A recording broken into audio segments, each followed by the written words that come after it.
But it's also interesting that they've kind of stopped Facebook because they consider them becoming a monopoly. So they're stopping them from even acquiring other networks, right? And even if they try to make another platform, Who stopped them? the like the government, whatever. They were like, Was there a case? I think there was something to do with they were trying to, they were trying to break up Facebook. So they wanted to make Facebook its own company, Instagram its own company, WhatsApp its own company. They were attempting to do a breakup. Huh. I don't think it ever went through, but that was what was discussed during the whole Senate thing, right? Which I don't believe. Like, you know, the whole idea about you read what's his name? 0 to 1. Oh yeah, yeah. Yep. He's like, in order to be successful, you need to create a monopoly. Yes. So the whole time you're growing, you want to say you have a monopoly. Yeah. Once you have a monopoly, you deny that you have a monopoly, right? Yeah, of course. So, it's genius. I appreciate his honesty. yeah. So like you look at but really no one really has a monopoly because everything can be disrupted, right? Like even look at Google. No, I think there are monopolies, man. Like I don't think YouTube can be taken over. I don't think Twitter can be taken over. I don't think Facebook even can be taken over. But Amazon can't be taken over. Nothing can take over these companies. Yeah, but what do they have? Yeah. Okay, look, what do they have a monopoly on though, right? Like when you look at like online shopping, right? Does Amazon have a monopoly on online shopping? I don't know. Mm-hmm. Oh yeah. Do you think so? Because oh yeah, of all the places you could buy things online compared to Amazon, I bet you there's more. I'm guessing. Check it out. Here's how you can measure the impact of a monopoly, though. Yeah. Is do they control the prices? And immediately you know that to be true when you look at ebook prices. It was like the first thing that came out. It was like basically Kindle was introduced, and automatically it's like an ebook's not going higher than $10.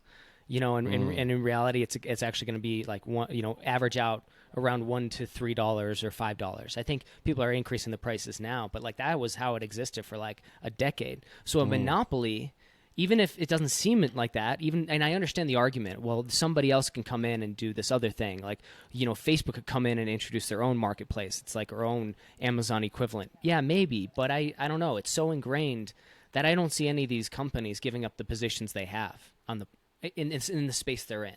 And so and the monopoly thing on that front too is that same effect is across the board. You even see it with their Amazon Basics. The whole nature of it is see who are the competitive winners. I know, yeah. Then build a product to replace the high low end or something like that. Yeah. It's like this whole strategic dominance thing that you could only do if you were a monopoly. Yeah, I remember when Bezos was getting grilled by the Senate, and they actually brought that up, and they were showing him various products. There was a particular bag that was a number one seller, and then they totally ripped it off, and then lowered the price on it, whatever. And then he was like, "I don't know about this." He was just like kind of acting like he didn't know. But yeah, that Bezos. Well, he's too busy building rockets. He doesn't know what's going on anymore. But you could tell, I think that you could tell he was lying during the thing. That was the impression I got, that he was like clearly knew what they were talking about. But there was many other cases like that he just put people out of business because I think he was just daydreaming about walking on the moon. Yeah, whatever. And floating in space. Yeah. The other one too I thought was interesting in terms of like I don't know if it's a monopoly, but it's like Shopify. I heard that Shopify just changed the way that apps get into their app store, that now you have to give them like a percentage of all your revenue or something like this because too many people were bypassing their app store. I just saw a post about this, and then I saw him posting about it that like he's like we're not going to be on the Shopify app store anymore because they want like half of all of our revenue. So I thought it was interesting. I also think that it's just like Shopify as like because now I was trying to get into this e-commerce space and just looking at different platforms, and they definitely have a dominance there, because everybody asks, I'm like, what about, WooCommerce and WordPress, and like, what is the other option? Everyone's like, no, it's like, you need Shopify. It's all built in, right? Yeah.